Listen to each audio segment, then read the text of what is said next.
મસ્ત મજાની સવાર પડી ગઈ છે અને સવારના વાગી જે છે 8:30. આજે છે સન્ડે અને આજે છે એક ખાસ દિવસ પિનલના માટે, કેમ કે આજે છે ને કપલ સેશન છે. પિનલ જે ક્લાસમાં જાય છે ને ત્યાં બધા કપલમાં આવવાના છે, બરાબર છે. તો 4 થી 5 કલાકનો એ પ્રોગ્રામ છે, સેશન છે, એટલે ત્યાં જવાનું છે. વહેલા ઉઠી ગયા છે, બરાબર. ચાલો મસ્ત નાસ્તો કરી લઈએ. નાસ્તામાં શું છે આજે? સૂકો નાસ્તો કર્યો છે. ઓકે, કોઈ ગરમ નથી.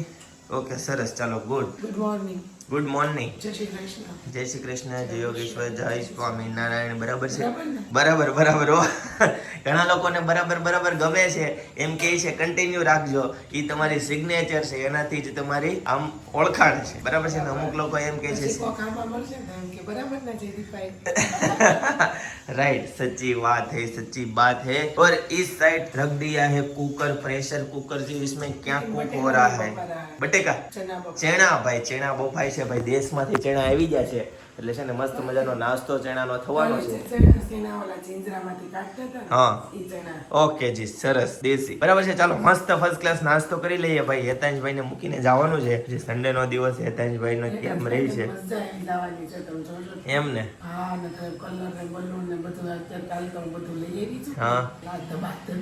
કાલ બધું લઈ આવી એમ ને, કપડા બપડા ના હાથે શોપિંગ ને બધું. સરસ. ચાલો, કઈ મારે કઈ જોવાનું નથી, તમને કઈ બતાવવાનું નથી, બરાબર છે.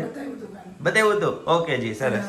પર્સનલી એક કપડું લઈને આમ બતાવ્યું એ રીતના નથી. ઓકે, એમને બધી ખરીદી કરીને લઈને આવ્યા ને એ રીતના.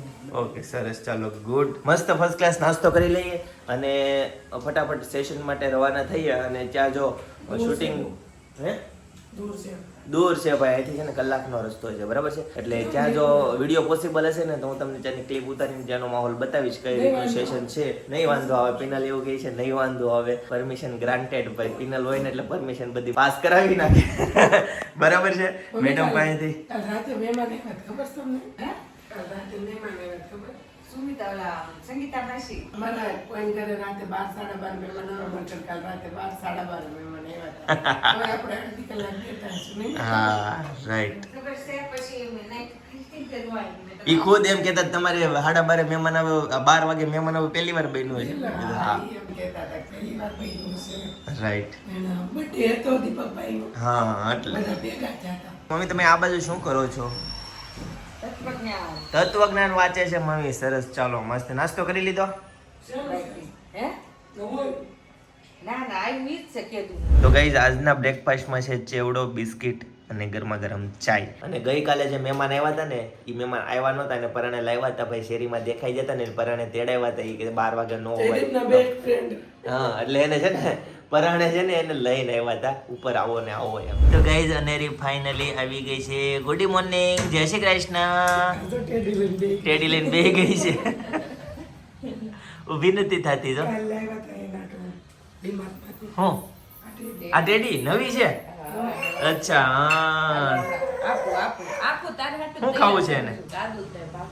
ચા દૂધ ને ભાખરી ખાવી છે. બોલો, હા લે. એટલા બધા ટેડી ગમે. ગઈસ તો અમે અમારા મેઇન ડેસ્ટિનેશન પર પહોંચી ગયા છીએ, પણ હોટલમાં છે, બહુ જોરદાર હોટલ છે.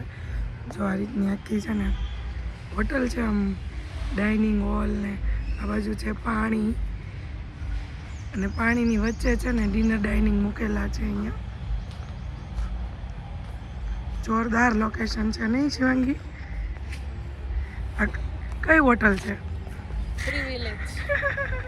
મસ્ત લોકેશન, બહુ જોરદાર છે. જાહેરાત ફક્ત પ્રેગ્નન્સી કે પ્લાનિંગ વાળા માટે નથી, આ બંને માટે છે. કારણ કે જ્યારે બાળક ગર્ભમાં હોય ત્યારે પણ પિતાનો સહકાર ખૂબ જ જરૂરી છે. ત્યાર પછી સ્ત્રીના પેટમાં તલ પણ નહીં પલળે, બધી જ વાતો ઓળખી લેશે. તો સ્વભાવ આપણો બહાર આવે કે બધું જ થઈ જાય. અને પુરુષનું શું હોય, ડાયરેક્ટ સોલ્યુશન આપે. જ્યારે પણ કોઈ સ્ત્રી દુઃખી હોય, કે સમજો કે એક પુરુષ અને સ્ત્રી, હસબન્ડ વાઈફ, અને એને હસબન્ડ પાસે કંઈક વસ્તુ મંગાવી, હસબન્ડ લાવવાનું ભૂલી ગયા અને ઘરે આવે છે તો જોવે છે કે આ તો ભાઈ ખૂબ રડી, આખો દિવસ બેબી નાનો છે, વસ્તુ ટાઈમ પર આવી નથી. એ જ્યારે પત્ની માટે કંઈક નાના નાના કામ કરે ને, ત્યારે એપ્રિસિએશન જોઈએ કે તમે બહુ સારું કામ મારા માટે કર્યું. અને સગાઈ સમયનો આ સમય આવો જ હોય કે નાની ગિફ્ટ લઈને આપે ને તો ફિયોન્સી બહુ ખુશ થઈ જાય. અરે થેન્ક યુ, તમે મને આ આપ્યું. એટલે આ શબ્દોથી એનું સબકોન્શિયસ બ્રેઇન ટ્રેન થઈ ગયું હોય. આવા શબ્દો એ વારંવાર સાંભળવા માંગતો હોય, પરંતુ મેરેજ થઈ જાય એટલે ઘણી બધું પણ પત્ની કાંઈ ના બોલે એટલે શું થાય? બંનેના રસ્તા અલગ થઈ જાય. એક એને અપ્રિસિએશન મળતું બંધ થઈ ગયું, એને જે ફીડ મળતું હતું, પેટ્રોલ મળતું હતું, એ બંધ થઈ ગયું એટલે બંનેના રસ્તા ફટાઈ જાય.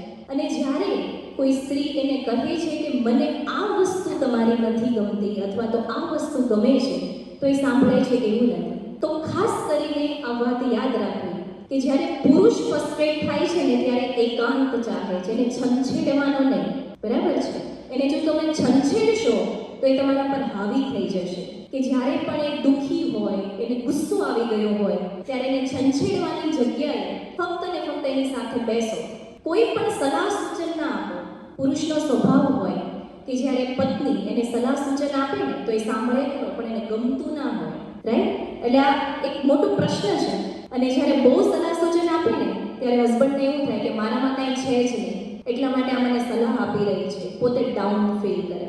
રાઈટ? એટલા માટે સલાહ સૂચનો ક્યારેય પણ ના આપવા. અને બીજી વસ્તુ કે હસબન્ડ હંમેશા સોલ્યુશન આપે.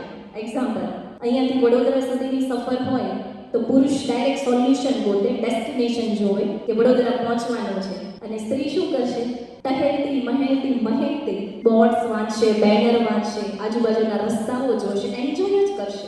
અને પુરુષને ડાયરેક્ટ શું ગમતું હોય? ડેસ્ટિનેશન, કે બસ ત્યાં પહોંચવાનું છે. અને સ્ત્રી બધા જ વસ્તુનું જોશે, સરસ મજાનો બધો એન્જોય કરશે. પુરુષ પહેલા વિચારે અને પછી બોલે છે, અને સ્ત્રી પહેલા બોલી લે અને પછી વિચારે, એટલે શબ્દોમાં ગળમથલ થઈ જાય અને ક્યારેક સીધી બાજી ઉલટી પડી જાય. પણ લગ્ન થઈ ગયા, તેલનો ડબ્બો ખૂટી ગયો, ટાઈમે લાવતા જ નથી, ઘર ખર્ચાના પૈસા આપો તો આ સલાહો આપી કહેવાય કે તમારે આમ કરવું જોઈએ, તમારે આમ કરવું જોઈએ. આ જે સલાહો છે એ પુરુષને અહીંયા ખટકે છે અને એનો ઈગો હર્ટ થાય છે. પુરુષમાં છે ને, માફ કરજો, પણ થોડો ઈગો હોય, લિટલ બિટ ઈગો. અને શાયદ એટલે જ ભગવાને એને પુરુષ બનાવ્યો છે. તો આ વાત સ્ત્રીએ સમજવી જરૂરી છે. તમે બધા જે સ્ત્રી તત્વ છે એ સમર્પણની મૂર્તિ છે, તો એને હંમેશા સમર્પિત જ રહેવું. જો આ ગાડું બરાબર ચલાવવું હોય તો જો તમે એની સામે ઈગોની સામે ઈગો લાવશો તો આ ટકરાશે જ. બે પાત્ર ક્યારેય સરખા હોય જ ના શકે, એમાં પણ પુરુષ ને સ્ત્રી. અમારી ચેતનાને પવિત્ર બનાવી દેજો, અમારા સંબંધને વધુ પ્રેમમય બનાવી દેજો પ્રભુ. હે ઈશ્વર, જો અમારા જીવનમાં સંતાનનું સુખ લખેલું હોય તો અમને એવી પવિત્ર ખુશી અને પાત્રતા આપજો કે જેમાં અતિ શ્રેષ્ઠ, અતિ ગુણવાન, અતિ તેજસ્વી જીવનમાં અવતાર ધારણ કરવા પ્રેરિત થાય.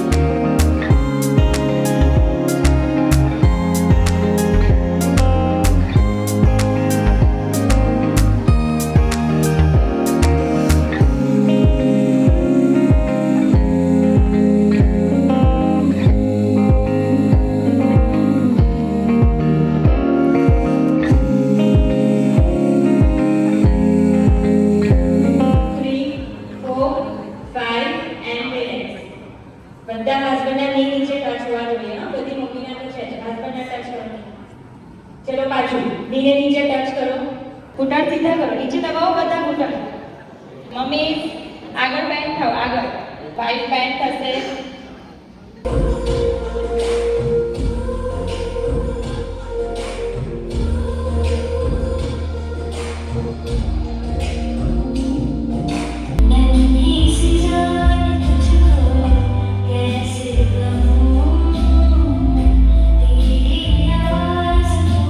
તો મસ્ત મજાનું સેશન હતું, પૂરું થઈ ગયું છે. અને હવે છે ને રંગોત્સવ છે ભાઈ, હોલીનું છે.